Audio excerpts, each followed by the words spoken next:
Hola, profe, buenas tardes. Hola, buenas noches. ¿Me escuchan ahí? Sí, sí. Bien, bien. Bueno, Hola, sí. vamos encendiendo las cámaras.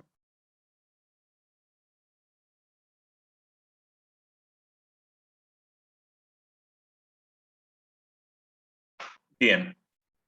Bueno, como les dije recién, buenas noches a todos. Vamos a empezar con esta clase de repaso. Han tenido una semanita con muchos temas.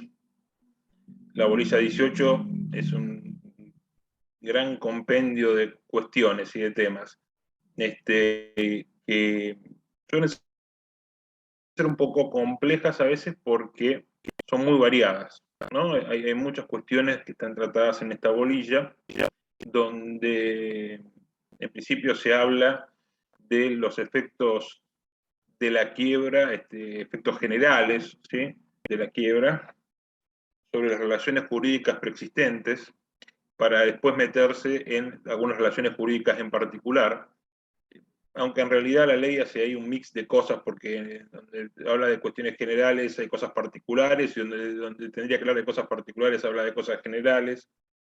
Entonces, bueno, suele ser bastante difícil de entender y de guiarse a veces por esto. Esta, como siempre les digo, es una clase de repaso, no es ni de casualidad una clase sobre la bolilla 18, porque imagínense que necesitaríamos por lo menos 5 clases de estas. Así que la idea central acá es ver los aspectos más salientes y que ustedes me hagan consultas sobre lo que requieran saber. Una cuestión que me parece importante como una guía, si se quiere, es entender que hay ciertos principios que van a regir para poder entender cómo funcionan estos efectos de la quiebra sobre estas relaciones jurídicas, ¿sí? El primero de ellos, sin duda, es que la quiebra tiene un efecto inmediato, ¿sí?, aun cuando no esté firme, ¿sí?, conforme lo dispone el artículo 106. Esto es un aspecto muy importante que tienen que tener en consideración.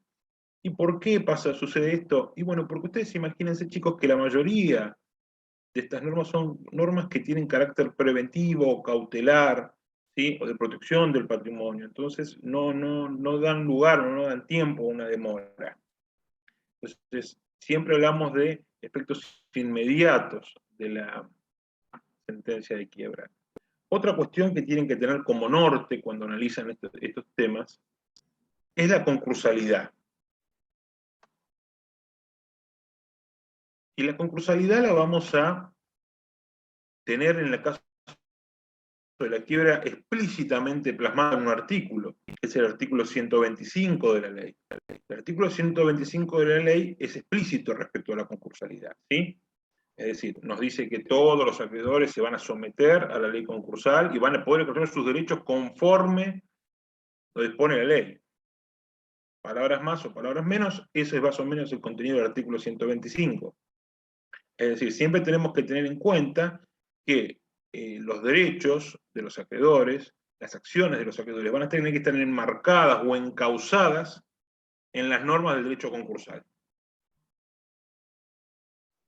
Otro principio, si se quiere, muy importante, es que la quiebra no resuelve por sí, ni por su solo efecto, los contratos en curso de ejecución. Y ustedes me van a decir, pero doctor, ¿cómo puede ser si hay contratos que lo resuelven? Sí, es cierto, sí, es verdad. Pero el principio general no es que resuelve los contratos. El principio general es que los suspende, hasta que se tome alguna determinación respecto de ellos, ¿sí? Aunque es cierto, absolutamente cierto, que hay algunos contratos, después vamos a ver algunos de ellos, que efectivamente sí se van a resolver con la sentencia. Otro principio que tenemos que tener en consideración y que es muy importante es el principio que se encuentra plasmado en el artículo 159 de la ley. Esto se llama principio de autointegración de las soluciones concursales. ¿Qué nos dice el artículo 159 y por qué es tan importante? Porque el artículo 159 lo que nos dice es que en las relaciones patrimoniales no contempladas expresamente, ¿por qué? Porque lógicamente vamos a tener muchas más relaciones patrimoniales que las que plasma la ley. Hay muchos contratos que no están plasmados en la ley, ¿sí? Entonces, ¿qué haríamos en ese caso? Bueno, la ley nos explica acá qué es lo que tenemos que hacer.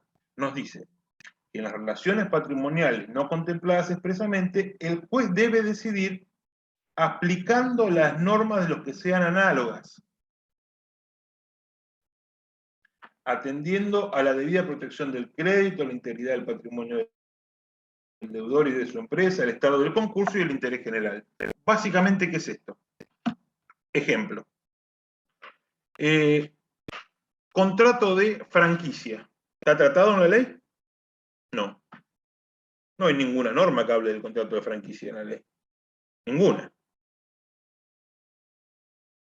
Ahora, cuando nosotros observamos con detenimiento la ley, vamos a advertir que el artículo 147,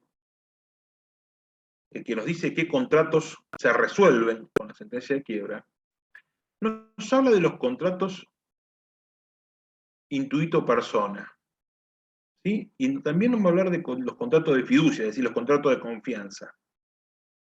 La franquicia es uno de ellos, no es nada más y nada menos que uno de ellos. Entonces, si la agencia, por ejemplo, es un contrato que se resuelve, la franquicia también. ¿Lo dice la ley expresamente? No, no lo dice expresamente. Pero ¿por qué podemos llegar a esta conclusión? Por analogía. Y por una analogía que nos permite el artículo 159, expresamente como pauta hermenéutica, ¿sí? ¿Qué otro principio tenemos que tener en consideración? Aquel que dice que la quiebra no es causal de resarcimiento de daños y perjuicios. ¿A qué se refiere esto? Esto está plasmado en el artículo 142. ¿A qué se refiere esto? En una relación bilateral, un contrato bilateral. Vamos al mismo caso que hablábamos hoy. Un contrato de agencia, por ejemplo. Un contrato de distribución, un contrato de franquicia, si se quiere.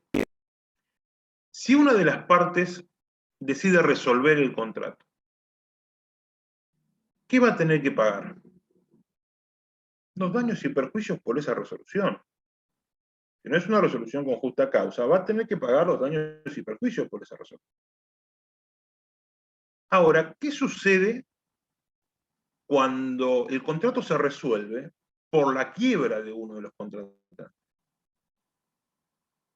El otro contratante, el co-contratante, ¿va a tener derecho a que le indemnicen daños y perjuicios por eso? No, no lo va a tener. ¿Y por qué no lo va a tener? Porque la ley expresamente así lo dispone. Porque la ley expresamente así lo dispone. ¿Sí? Esta es otra cuestión que tienen que tener muy en consideración. Los contratos que se resuelven no dan lugar a una indemnización de daños y perjuicios. Porque se resuelven por efecto de la quiebra. Porque se resuelven por efecto de la quiebra. Otra cuestión que también tenemos que tomar como principio y tener muy en consideración tiene que ver con la legitimación del síndico. El síndico va a tener una legitimación tanto procesal como una legitimación de tipo sustancial. La procesal la vamos a ver en el artículo 110 de la ley, mientras que la sustancial nos habla el artículo 142. ¿Qué quiero decirles con esto? ¿Quién va a tener el derecho a cobrar o a ejercer el cobro de los créditos del fallido? El síndico. Y si hubiese una norma contractual que de alguna manera limitara o directamente no permitiera que sea el síndico quien tenga esta legitimación, esa norma, esa cláusula sería absolutamente nula. Lo dice expresamente el artículo 142. Es decir, ¿quién va a manejar, y se lo digo en términos mucho más sencillos, mucho más simples, quién va a manejar el patrimonio, quién va a tener legitimación, quién va a poder cobrar, quién va a poder ejercer los derechos en las relaciones patrimoniales que tenía el fallido? El síndico. Quien no solo puede, sino que debe. Debe procurar el cobro de los créditos. No solo se encuentra facultado a hacerlo, lo debe hacer. Bien.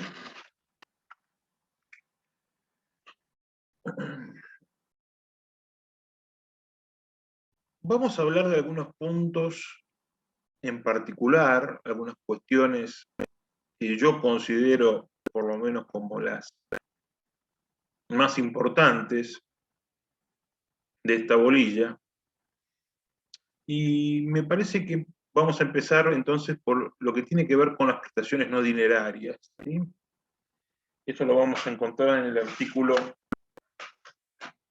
127. ¿Qué es lo que nos dice este artículo 127? Que las prestaciones no dinerarias, es decir, aquellas que sean de hacer, de dar,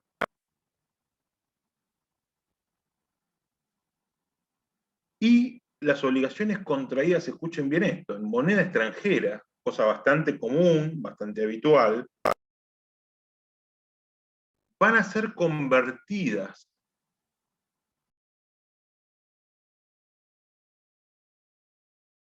a moneda de curso legal, a pesos.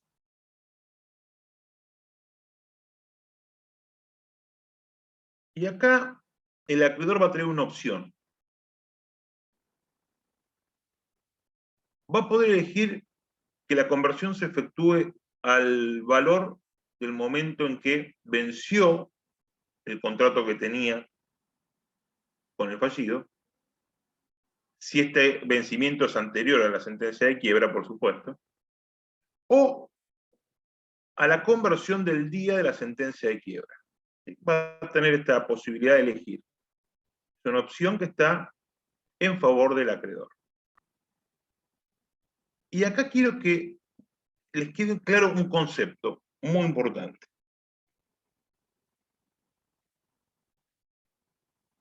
Acá la conversión es definitiva. En la quiebra la conversión es definitiva. ¿Y por qué hago alusión a esto y por qué se los digo tan enfáticamente?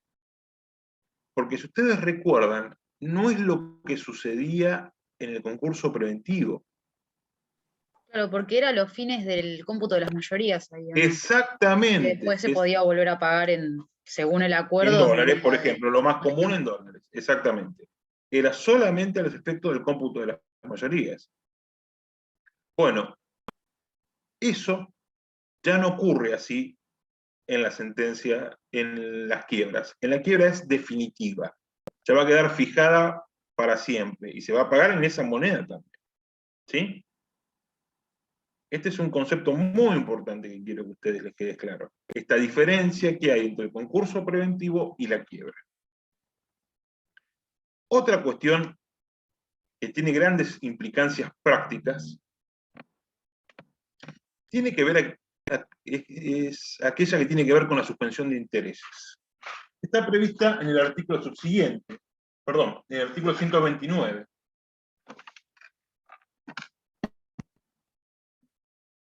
¿Por qué? Porque acá tenemos un principio general. Un principio general. ¿Cuál es el principio general? La quiebra suspende el curso de los intereses. Suspende el curso de los intereses.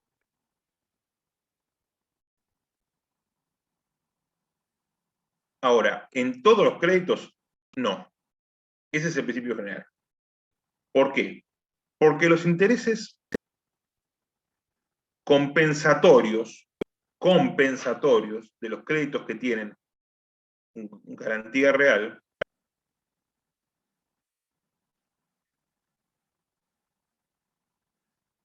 esos se van a seguir devengando. Van a tener un límite material, de todas maneras, ¿no? Que es aquel que tiene que ver con el producido de la cosa. O sea, esos intereses se van a poder cobrar hasta el agotamiento del producido de la cosa, cuando se liquide.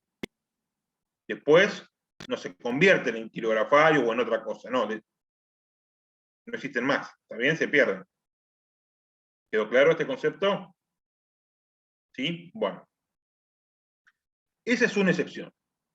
Y la otra excepción tiene que ver con los créditos laborales. Y acá la ley dice, evidentemente hay un error legislativo, ¿sí? Por más que lo queramos dibujar de otra manera, acá hay evidentemente un error legislativo. Porque la ley nos habla de los intereses compensatorios de los créditos laborales. Los créditos laborales no tienen intereses compensatorios. ¿Saben lo que es el interés compensatorio, no? Que es aquel interés, es el precio del dinero, básicamente. Es el interés que nos cobran por utilizar dinero ajeno. Mientras que el interés moratorio es aquel interés que se nos cobra como sanción ante la mora, ¿sí? Ante no haber pagado en término. Y acá la ley nos habla de intereses compensatorios en créditos laborales. No hay créditos laborales que tengan intereses compensatorios. Evidentemente hay un error legislativo y acá lo que la ley quiso decir son intereses moratorios. Hay toda una discusión doctrinaria en esto. A ver, mayoritariamente, Gracia Ávila es uno de ellos, por ejemplo, que ustedes lo leen mucho, se hace la interpretación que les estoy diciendo yo, es decir, bueno, evidentemente hay un error legislativo, debe entenderse que los intereses de lo que está haciendo alusión a la ley son intereses moratorios de los créditos laborales. Después hay alguna otra postura que, bueno, yo no comparto, pero que sostiene que hay que estar al texto expreso de la ley. Si la ley dice compensatorios, es compensatorios. Entonces, hay que estar a la letra literal de la ley. Yo no comparto esa postura. La mayoría de la doctrina está más por la postura que les mencionaba antes, ¿no? Esta que también sostiene Gracia Ávila, que evidentemente hay un error legislativo en cómo se plasmó esta cuestión. Bien.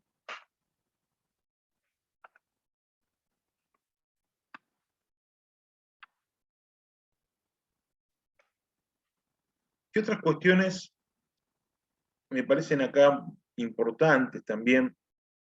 Luego le doy... ¿Hasta ahora cómo vamos? ¿Se entiende? ¿Quieren preguntar algo de esto que vimos hasta ahora? ¿Tienen alguna pregunta en Yo general? por ahora no. No, bueno. No, vamos bien, profe. Bueno, vamos bien, Facundo. Bueno, bien. Yo ya les avisé que esto no es un repaso de toda la bolilla, no es que vamos a ver toda la bolilla porque es inviable. Yo le estoy dando solamente algunas cuestiones que considero yo particularmente importantes. Y una de esas, sin duda, que es una pregunta que le van a hacer en el examen, sin duda, es, bueno, ¿la quiebra resuelve todos los contratos? Ustedes les van a decir que no, ¿sí? Porque el principio general es que no. Bueno, entonces cuando ustedes me digan eso, yo les voy a decir, bueno, muy bien, es así. ¿Y cuáles resuelve? ¿Cuáles resuelve? Y lo primero que tienen que ir y lo primero que tienen que recordar es el 147, porque cuantitativamente ahí está la mayoría. No es porque sean los únicos, sino porque ahí está la mayoría, ¿no? Fíjense.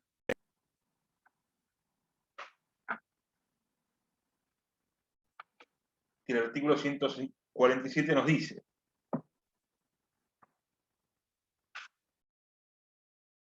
los contratos en los cuales la explotación pendiente del pasivo fuere personal y reemplazable, por cualquiera que puedan ofrecer los síndicos en su lugar, así como aquellos de ejecución continuada, los normativos, quedan resueltos por la quiebra. ¿Sí? Los contratos de mandato, cuenta corriente, agencia, concesión o distribución quedan comprendidos en esta disposición. Es decir, todos aquellos contratos, yo un poco se los adelanté esto. Los contratos de fiducia, los contratos de confianza, los mandatos, las comisiones son contratos así. ¿Sí?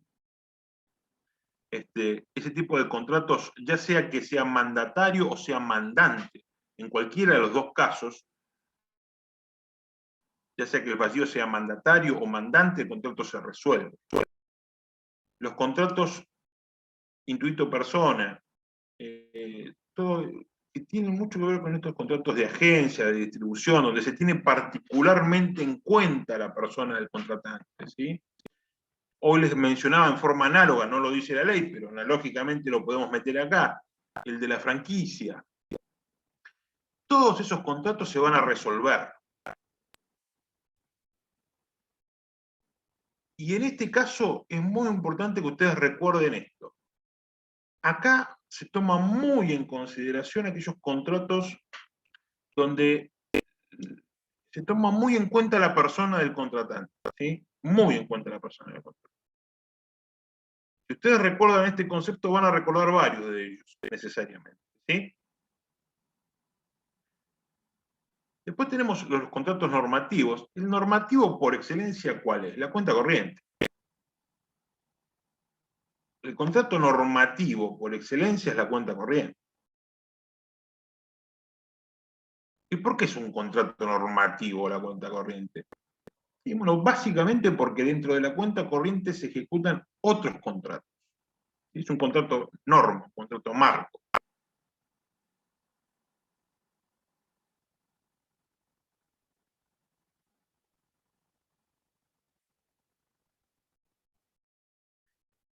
Luego, por supuesto, vamos a encontrarnos con contratos como, por ejemplo, ya un poco más raros, si se quiere, ¿no? Como la renta vitalicia, ¿no? Donde la ley nos dice la renta vitalicia onerosa, por ejemplo, es un contrato que se resuelve, y bueno, a quien se le debe la renta, eventualmente podrá verificar su crédito en la quiebra. Pero bueno, este es un supuesto un poco más raro, no es muy habitual ver rentas vitalicias onerosas, y gratuitas menos. Rentas vitalicias onerosas es bastante extraño. Por el contrario, hay algunos contratos que siguen, ¿sí? Que prosiguen con la quiebra. Y no hace falta que se decida específicamente sobre ello. El ejemplo quizás más paradigmático de esto sea el seguro de daños patrimoniales, en esto presten atención, seguro de daños patrimoniales. Artículo 154. ¿Y esto por qué? ¿Esto por qué es así? Y porque básicamente siempre se tiende, como yo les contaba hoy también, ¿no? Cuando empezamos la clase, a la protección del patrimonio. Entonces, este es un contrato que debe continuar vigente. Que debe continuar vigente. ¿Qué otro supuesto tenemos? Bueno, aquel supuesto donde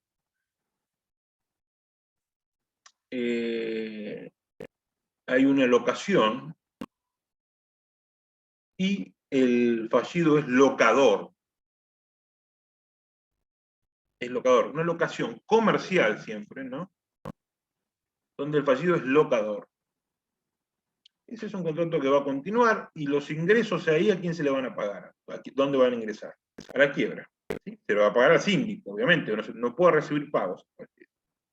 Así que se le va a pagar al síndico y eso va a engrosar el activo de la quiebra. En el contrato de leasing, esto no está en la ley de quiebra, sino en la ley de leasing específicamente.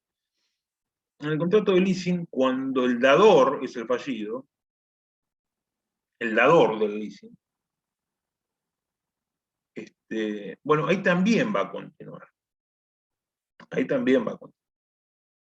Si es tomador es diferente, porque si es tomador, ahí el síndico va a decidir, tiene un plazo de 60 días para decidir si continúa o no, salda el leasing o no, y si se decide que no, queda resuelto el contrato de leasing. Pero eso es cuando es tomador el fallido. Cuando es dador, continúa. Una cuestión acá también, que lo tocamos así un poquito por arriba recién, pero me parece que siempre es un tema de examen, siempre es un tema que aparte es un tema que tiene una implicancia práctica importante, porque sucede en quiebras grandes, en quiebras pequeñas, es algo que lo vamos a ver mucho. Y tiene que ver con los efectos de la quiebra sobre el contrato de locación. Los efectos de la quiebra sobre el contrato de locación son muy particulares. Son muy particulares y tienen una gran implicancia práctica. Una gran implicancia práctica. ¿Por qué? Y porque desde la quiebra de Doña Rosa, que puede estar alquilando el departamento donde vive, o que tiene un departamentito para alquilar, o que alquila el garage para que haya un kiosco, hasta la quiebra de una empresa que puede alquilar locales, ya sea como locatario o como locador, siempre nos vamos a encontrar con contratos de locación. Es algo bastante habitual. Y esto está normado en el artículo 157.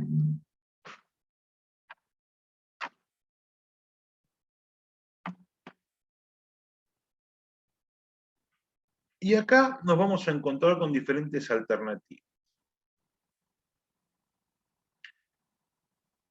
Y esto es muy importante que lo vayan recordando.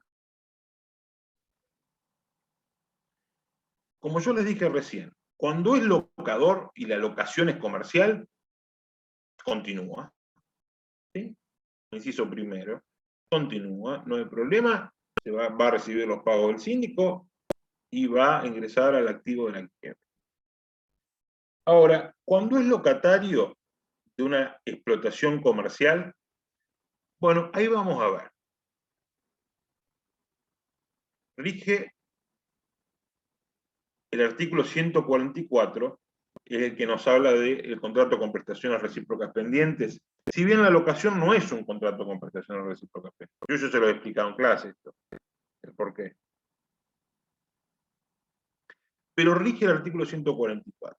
Es decir, aquí eventualmente el cocontratante va a poder pedir la resolución del contrato o el cumplimiento del contrato y el juez va a poder decidir, dando vista al síndico, si el contrato se resuelve o continúa. Pero también juega en esto un rol y un papel importante la continuación de la explotación de la empresa. Por dos motivos. El primer motivo es porque, no sé si ustedes recuerdan, el juez, en la resolución del artículo 191, se va a tener que expedir respecto de qué contratos continúan y qué contratos se resuelven. Entonces, cuando tengamos continuación de la explotación de la empresa, toda esta cuestión de los contratos que quedan en suspenso va a ser resuelta en ese momento. El síndico le va a decir qué contratos son necesarios y el juez va a decidir.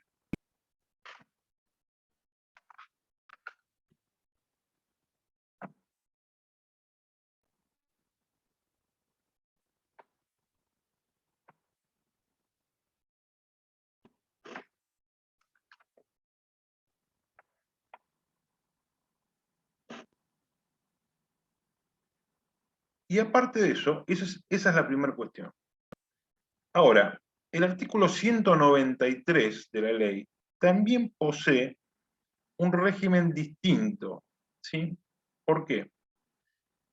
Porque nos dice que en los casos de continuación de la empresa, Pero no solamente en los casos de continuación de la empresa. También cuando el síndico exprese, dentro de los 30 días de la quiebra, la conveniencia de la realización en bloque de los bienes, todos juntos, dice, se mantienen los contratos de locación en las condiciones preexistentes y el concurso responde directamente por los arrendamientos y demás consecuencias futuras. Son nulos los pactos que establezcan la resolución del contrato por la declaración de quiebra. O sea, cuando el fallido es locatario, ahí nos vamos a encontrar con varias circunstancias, ¿sí? Puede resolverse o puede continuar. Pueden pasar cualquiera de las dos cosas. ¿Esto cuándo se va a decidir? Bueno, si continúa la explotación de la empresa, el juez seguramente esto lo va a decidir en la oportunidad del 191, ¿no? Cuando se pida respecto del informe que le va a hacer el síndico. Ahora, también podría suceder que el síndico, independientemente de que no haya continuación de la explotación de la empresa, decida que conviene vender la empresa como unidad. Entonces, el síndico se lo va a informar al juez, y el juez ahí decidirá si continúan o no estos contratos de locación, donde recuerden siempre, el fallido es locatario. El fallido es locatario. Bueno, pero en esos casos va a responder por los arriendos la quiebra, ¿sí? Con dinero de la quiebra se va a pagar pues, alquileres.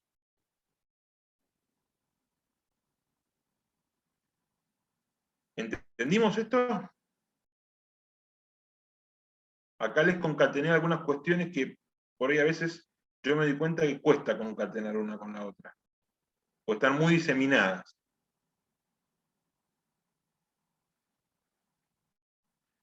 Bien. Perdón, doctor.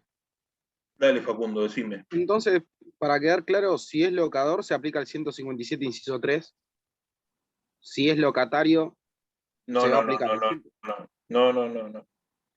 Si es locatario, se va a aplicar o el 144 o el 193, que yo te leí recién. A ver, déjame chequear a ver que se ha dicho bien el número. 191 creo que era. Ah, No, 193. 193, el que habla de contratos de locación. Se podría aplicar también el 191, que es el de la continuación de la explotación de la empresa, la decisión, la resolución del juez, porque el juez ahí se va a expedir respecto de los contratos que deben continuar. ¿Me va siguiendo, Facundo? Sí, sí, sí. Bien. Pero en todos estos casos, vos tenés que pensar y recordar que hablamos de locaciones comerciales. Locaciones comerciales. Es decir, cuando es locador de una locación comercial, el contrato continúa. Cuando es locatario de una locación comercial, locatario el inquilino. Cuando es locatario de una locación comercial, bueno, puede continuar o no. ¿Sí? ¿Cuándo puede continuar? Ya les expliqué cuándo puede continuar. Cuando hay continuación de la explotación de la empresa y el juez así lo decide, cuando el síndico decide que la empresa se debe vender en bloque o como unidad, entonces ahí también va a continuar, o podría no continuarse, ¿sí? Si el juez así lo decide. Siempre en locación comercial. ¿Por qué? Vamos al inciso tercero del artículo 157. ¿Qué nos dice? Si es locatario y utiliza lo locado exclusivamente para su vivienda y la de su familia, el contrato es ajeno al concurso. Ajeno al concurso.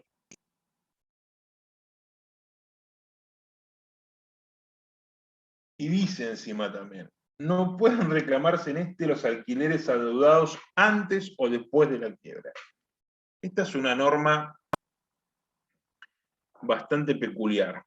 En primer lugar, porque acá no nos habla de que se resuelva o de que continúe. Nos dice específicamente es ajeno. No le interesa la quiebra. Y no le interesa a tal punto que el locador del fallido no puede venir a reclamar su crédito por alquileres a la quiebra. La pregunta que uno se puede hacer en todo esto es, ¿y a quién le va a cobrar? ¿Y sobre qué va a cobrar? Sobre nada. O va a tener que esperar que el fallido genere otro patrimonio general para después atacarlo. Eso si no le prescribió el crédito. Es bastante injusto acá la ley con el locador del fallido cuando es para la vivienda del fallido. Después nos vamos a encontrar con lo que se denomina un caso mixto, ¿no?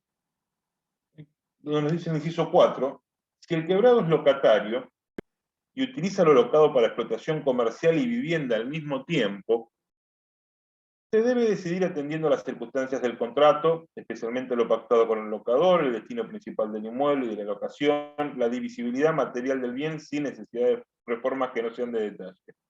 En caso de duda, se debe estar por la indivisibilidad del contrato y se aplica lo dispuesto en el inciso segundo. Si se decide la divisibilidad del contrato, se fija la suma que por alquiler corresponde aportar en lo sucesivo al fallido por la parte destinada a vivienda, que queda sujeta a lo dispuesto en el inciso tercero. Es decir, acá tenemos un supuesto donde es locatario, el fallido, pero es locatario de una unidad habitacional que es divisible, o él de un destino mixto. Por una parte utiliza el negocio y por otra parte vive ahí. Típico caso, he alquilado la casita con el garage, y en el garage puso un kiosco y vive en la casita. Bueno, ¿qué tenemos que hacer ahí? Bueno, primero tenemos que ver si es divisible. ¿Se puede dividir esto? ¿Existe la posibilidad que quede el kiosco por un lado y la casita por el otro? Bueno, si es divisible, materialmente divisible, es decir, pusimos un doorlock, separamos acá, pudimos cerrar, y acá tenemos el kiosco por un lado y la casita por el otro. Bueno, en ese caso se va a determinar qué se va a pagar por alquiler de vivienda y qué se va a abonar por la locación comercial, y la locación comercial eventualmente se verá si continúa o no continúa. Ahora, puede ser que no sea divisible. Puede ser que no sea divisible. Y ahí, ante la duda, bueno, vamos al régimen de lo comercial. Es decir, de cuando es locatario de una locación comercial. Y ante la duda siempre vamos a ese régimen, ¿no? Como principio de tipo general. Como principio de tipo general. Esto lo entendimos, el régimen de locación tiene sus vericuetos. Profe, perdón, ante la duda, entonces, ¿qué aplica? Ante la duda, vamos al régimen de cuando es locatario en locación comercial. Locatario. Es decir, el del 144, el del 193.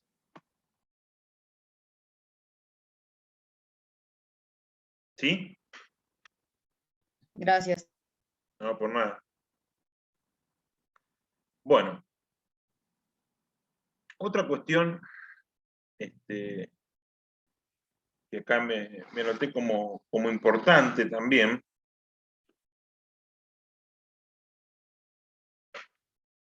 es la que tiene que ver con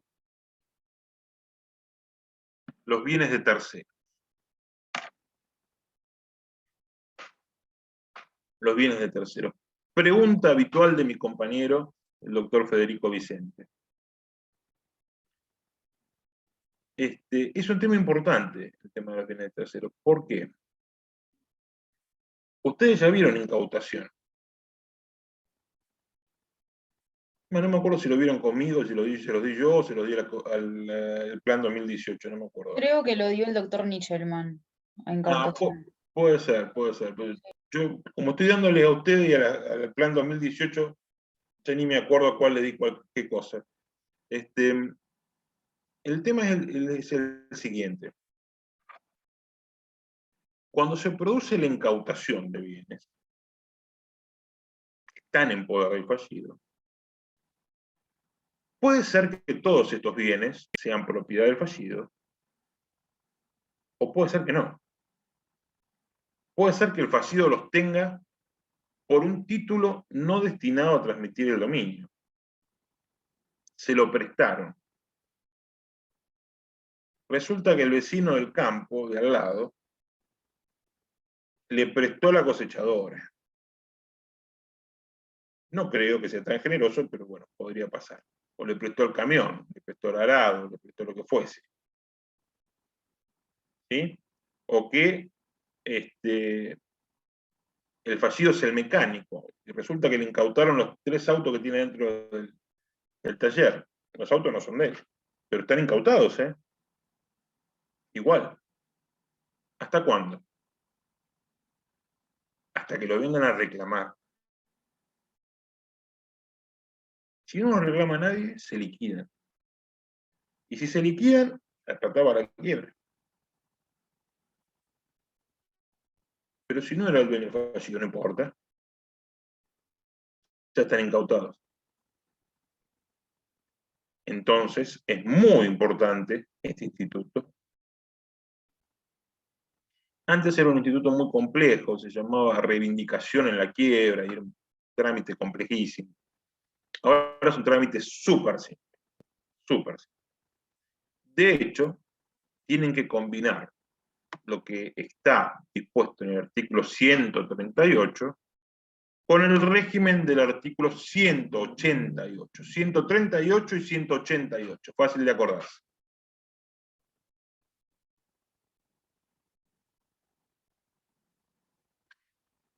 Porque el 138 básicamente nos habla del derecho de estos terceros. ¿Qué nos dice? Cuando existan en poder del fallido bienes y le hubiesen sido entregados por título no destinado a transferirle el dominio, esto que les comentaba yo recién, se lo prestó. Los terceros que tuviesen derecho a la restitución pueden solicitarla, previa acreditación de su derecho conforme lo dispone el artículo 188. Es decir, acá nos habla del derecho y en el 188 nos dice la forma, de qué forma se hace. Bueno, dice esto, se incluyen en esta norma los bienes obtenidos de la transformación de productos elaborados por los sistemas denominados a maquila, cuando la contratación conste en registros públicos.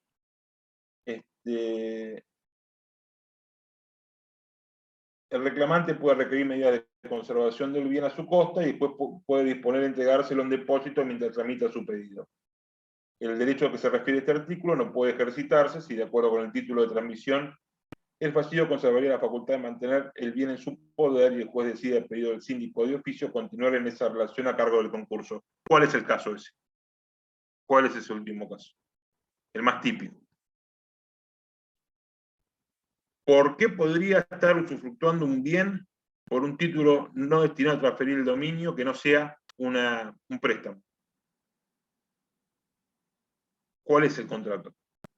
La locación, chicas y chicos. La locación. ¿Sí? Pero acá podría el juez decidir, si el síndico así también lo requiere, que ese bien quede en la quiebra, no para que se liquide, sino pagando, por ejemplo, un canon locativo. ¿Sí? Y cuando hablamos de canon locativo, acá no estamos hablando del canon locativo de un inmueble, pero quizás, a ver, puede haber alquilado una máquina determinada, ¿sí? Y esa máquina es necesaria para la producción. Entonces podría ser conveniente que esto continúe.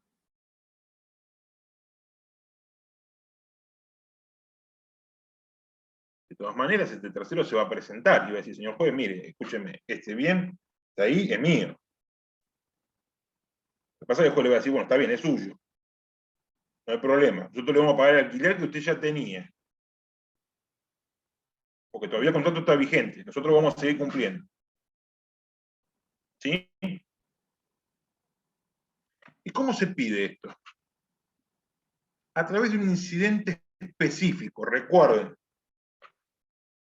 restitución de bienes de terceros, incidente, Facundo, incidente específico. Clarísimo. Clarísimo, ahí está. Artículo 188.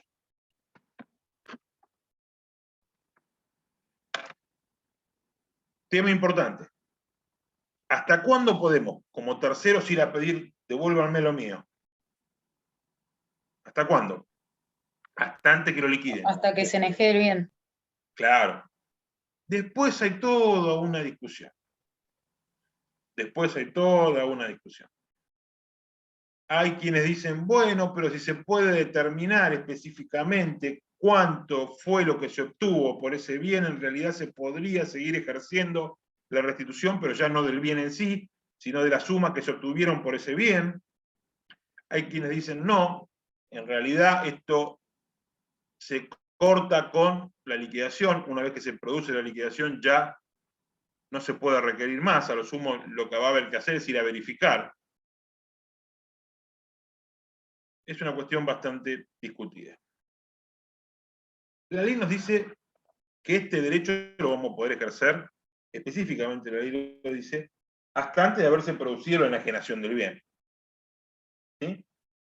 ¿Cómo se hace? Se corre vista al síndico y al fallido, en el caso de que éste tenga un recurso de reposición interpuesto contra la sentencia de quiebra, si no, no. Y luego, el juez decide. Es así de simple. Profe, ¿cuál es el fundamento de que porque tiene un recurso de reposición se le corre traslado y si ¿Sabés no, no? cuál es el...? Sí, te explico. ¿Sabés cuál es el fundamento? ¿Qué ataca el recurso de reposición? Ataca los Sentencia de fundamentos... quiebra. Exactamente. Entonces, lo que se estima es que, o lo que ha estimado el legislador, ¿no?, es que si hay un recurso de reposición, el fallido todavía tiene una cierta y real expectativa de no quedar en quiebra, ¿sí? De poder salir de esa quiebra que le han decretado. Entonces, se protege, se le da cierta legitimación para hablar. Para hablar nada más, no va a poder ejercer ningún otro derecho, ¿no? Pero para decir qué es lo que sucede con estos bienes de terceros. ¿Sí? Básicamente porque se ha considerado que como tiene un recurso de reposición, bueno, mirá si todavía la quiebra se deja sin efecto. Ese es el razonamiento del legislador. Ese es el motivo. ¿Sí? Porque ahí la quiebra no está firme, si bien como principio general hoy lo charlamos, los efectos son inmediatos, no requieren firmeza, pero acá es como que el legislador, bueno, dice, por las dudas, mejor le damos una vista, un traslado, total, no pasa nada. ¿Sí? Si la quiebra estuviese absolutamente firme, ya carecería de sentido, totalmente, porque ustedes recuerden, chicos, que el fallido queda desapoderado, pierde legitimación procesal respecto de los bienes, o sea, así que no tendría ningún sentido. Pero en este caso, sí lo va a tener. Y otra particularidad que tiene este artículo 188 es que en su último párrafo nos dice que si no ha concluido el proceso de verificación de créditos, el juez puede exigir, de acuerdo con las circunstancias, que el peticionario preste caución suficiente. ¿Y esto por qué? Por si se presenta alguien con mejor derecho. Por si se presenta alguien con mejor derecho, ¿sí? Pero bueno, va a haber que ver la circunstancia particular. La ley también lo contempla esto, ¿sí? Entonces, fíjense que la ley dice, de acuerdo con las circunstancias, no en todos los casos. ¿Sí? Vamos a ver qué pasa, básicamente, lo que nos está diciendo la ley. Bueno, ¿cómo vamos hasta ahora? Bien, perfecto. Bien, bien. Bien, vamos bien. ¿Quieren preguntarme algo? Yo quería hacer una consulta porque en clase el doctor Vicente dijo que teníamos que tener bien en claro la diferencia entre bienes desapoderados, bienes de terceros y lo que sería la inhabilitación, Claro, bueno. que dijo que era algo que se podía llegar a preguntar, no sé si se puede repasar eso. Sí. Bien.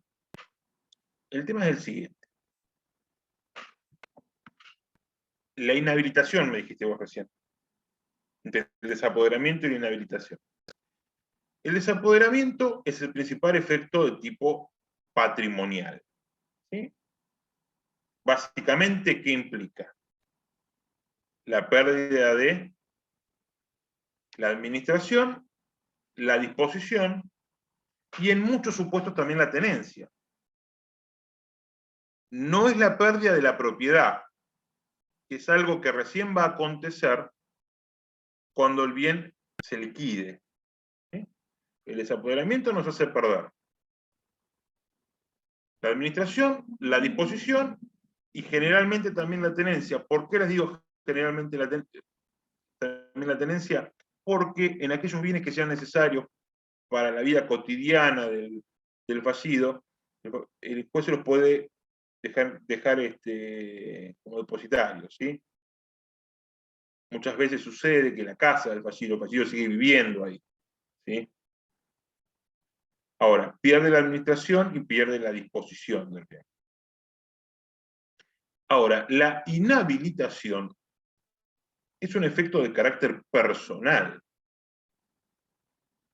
y a lo que tiende la inhabilitación es a limitar determinadas actividades del fallido, ¿sí? Es decir, el fallido no va a poder desempeñar determinadas actividades. Las actividades que, por ejemplo, algunas leyes profesionales así específicamente lo disponen, léase la abogacía, ley 5177, la actividad de martillero, de escribano, de agente de bolsa, de productor de seguros, en el caso de los funcionarios judiciales de nación, también sucede lo mismo. Y también, como en la gran mayoría de los casos y como gran afectación, no va a poder desempeñar el comercio, ni por sí ni por interpósita persona. Tampoco va a poder ser fundador, síndico, liquidador de sociedades, administrador de sociedades, fundaciones, asociaciones, etc. La pregunta es, ¿qué tienen que ver o cómo se vincula ese apoderamiento? Inhabilitación, ¿cómo se vinculan? Se vinculan en el artículo 107, claramente. ¿Sí? ¿Están vinculadas? Sí, están vinculadas. ¿Cómo por el 107? ¿Por qué? Porque el artículo 107, que nos define la extensión del desapoderamiento, es decir, hasta cuáles bienes van a ingresar al desapoderamiento y hasta cuándo van a ingresar bienes al desapoderamiento, nos dice que eso va a ser hasta la rehabilitación. ¿Y qué es la rehabilitación?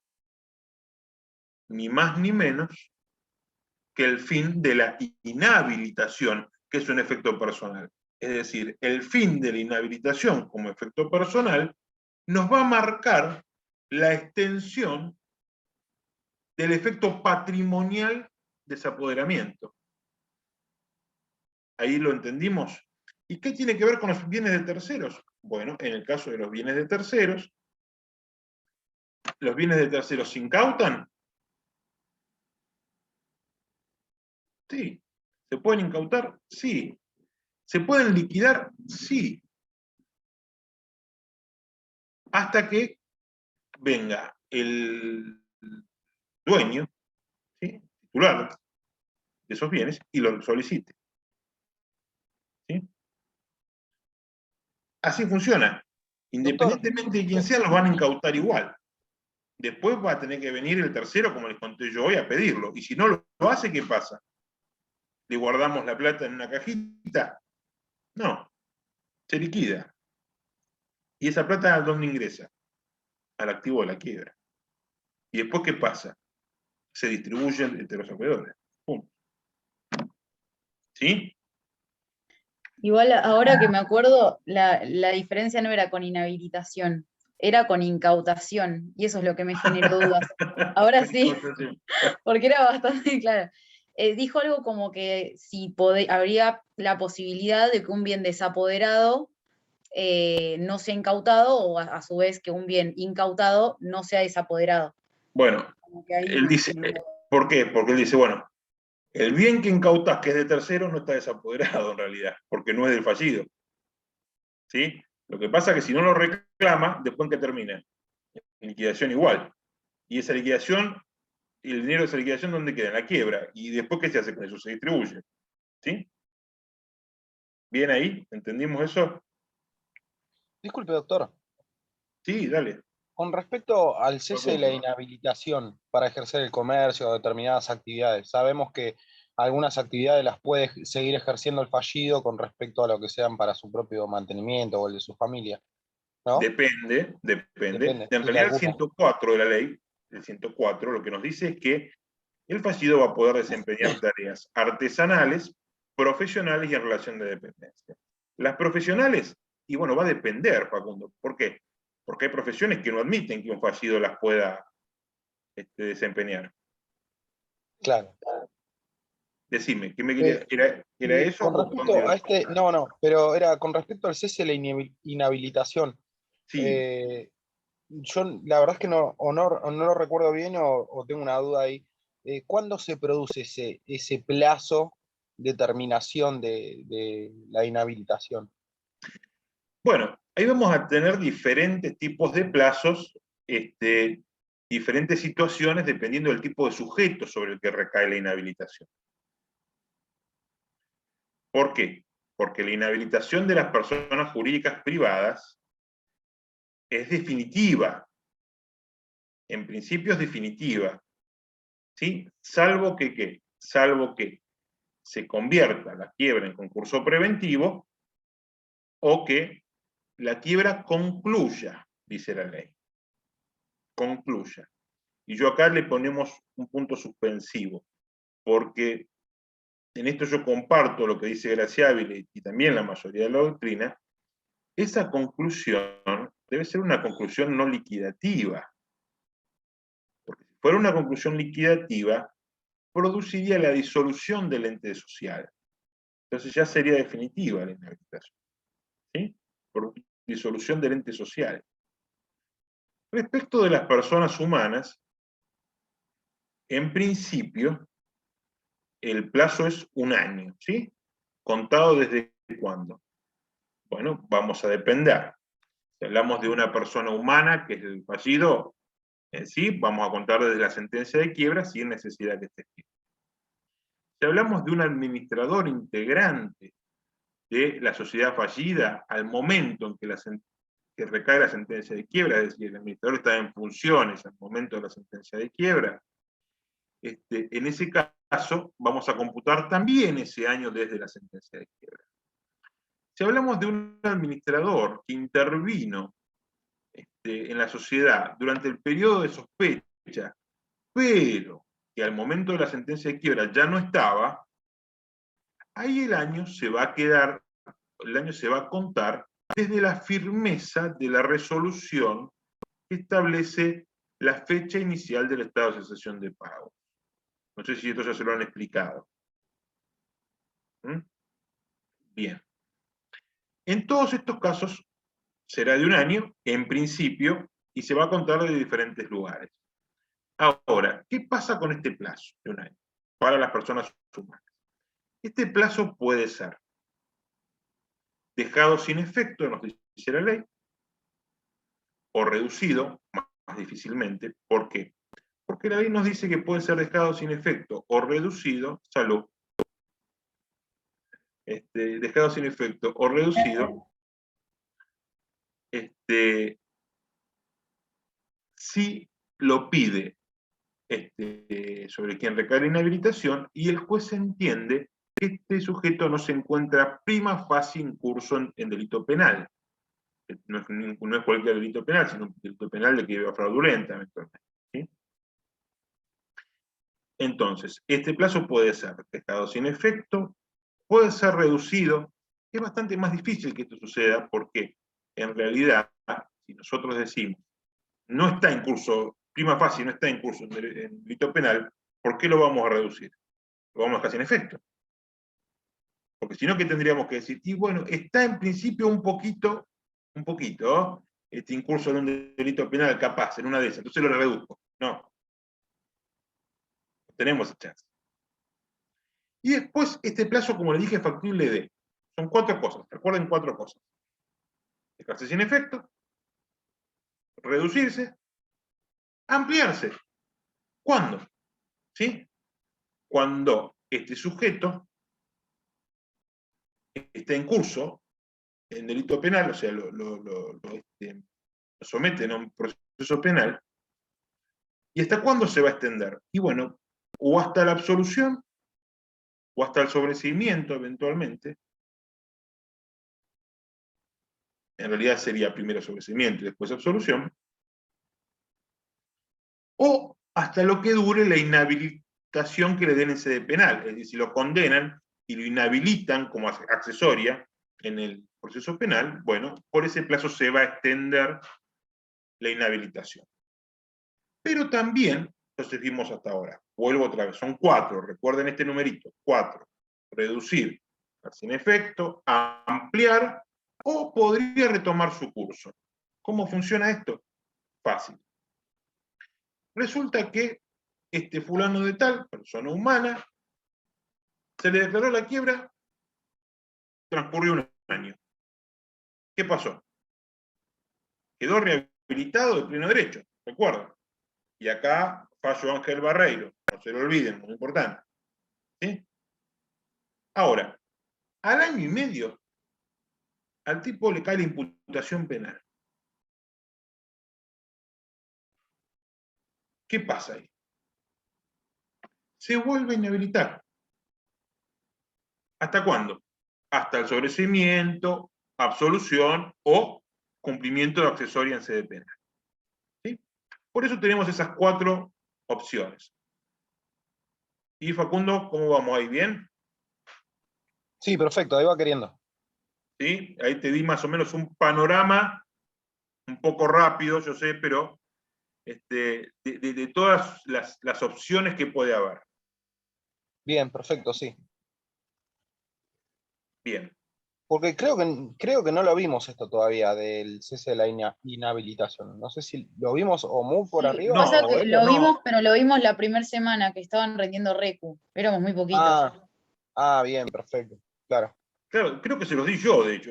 Ahí sí me parece que se los di yo, ¿no? Sí. Bueno, Sí, lo voy eso a tener sí. que revisar, sí. Sí. Mira, en el campus hay una clase de Federico, del doctor Vicente, que está muy clara, está muy buena. Lo mirás ahí y te va a quedar bien claro. Y igual estoy yo, igual el martes voy también, así que si cualquier consulta, el martes la vemos, no hay problema. Perfecto, sí. Bueno, ¿qué más? A ver.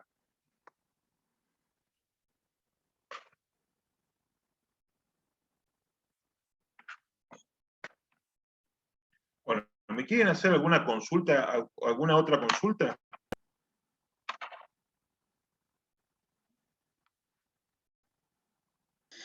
Profe, el tema Sí, también del dale. cese de la inhabilitación. En los casos en donde sí se necesita una declaración para que cese la inhabilitación, que creo que era el caso de prórroga o reducción, O reducción. Pero ahí sí se necesitaba, ¿no? sí, ahí sí, pero recordamos que son los únicos casos. En el resto de los casos no es necesario, y si se produjera esa sentencia, solamente tendría un efecto de tipo declarativo, nunca constitutivo. ¿Sí? Esa era mi pregunta en realidad. ¿Eso? Claro. Bien. O sea, en ese caso sería declarativa, no constitutiva. No en el caso de reducción y en el caso de prórroga. Ahí sería constitutiva, Regina. ¿Por qué? Porque ahí no vas a declarar que el plazo culminó, o sea, porque en realidad no culminó, vos lo estás haciendo culminar. ¿Sí? Entonces es constitutiva. Ahora, si por ejemplo se dictase una sentencia después del año, declarando que al año se cumplió esta rehabilitación, esa sentencia sería de carácter declarativo. Eso es lo que dice la Corte en la causa Ángel Barreiro, específicamente. ¿Sí? Sí, gracias. No, por favor. ¿Algo más? ¿Cómo estamos? ¿Alguna otra consulta? ¿Nadie? No, profe, por acá, no. Bueno. ¿Nos vamos en mi caso, a comer o a terminar el viernes? ¿Sí? Bueno, igual cualquier otra cosa, cualquier otra consulta, lo que sea, el martes estoy por allá en la Facu, así que tenemos una clase bien picante el martes, pero de muchas cosas. Pero igual cualquier pregunta, cualquier cosa, igual la vemos en clase, ¿no, Adrián? Profe, ¿Sí? ¿el martes qué se da? ¿Qué tema? El martes tengo que darles verificación en la quiebra, todas las verificaciones. Las verificaciones ordinarias, las verificaciones incidentales en la quiebra, ya sea por incidente específico, ya sea por incidente de verificación tardía, las cuestiones que hacen a la verificación tardía en la quiebra, que tienen una dinámica muy particular, depende del momento en que se solicite la verificación. Vamos a hablar también tengo que hablarles del foro de atracción, también tengo que hablarles del concurso especial, sí, y algunas otras cositas más, pero no me acuerdo, pero unas cuantas cositas más seguro que también hay. Pregunto Eso va a porque llevar su tiempo. yo no voy a poder ir. ¿La podré ver de la que va a estar subida al campus? Mira, Regina, está subida al campus sobre ese tema una clase mía. Así que vas a tener la misma clase que tus compañeros, o seguramente mejor, porque para grabarla supongo que estaba más concentrado que a veces en clase, puede ser, pero así que hay una clase mía. Buenísimo, Todo lo que vean gracias. tus compañeros lo vas a poder ver en la clase esa. ¿Sí? Bueno, chicos, buen fin de semana para todos, un placer. Gracias, doctor. No, Buen fin de gracias. semana. Gracias, buen fin de. Buen fin de...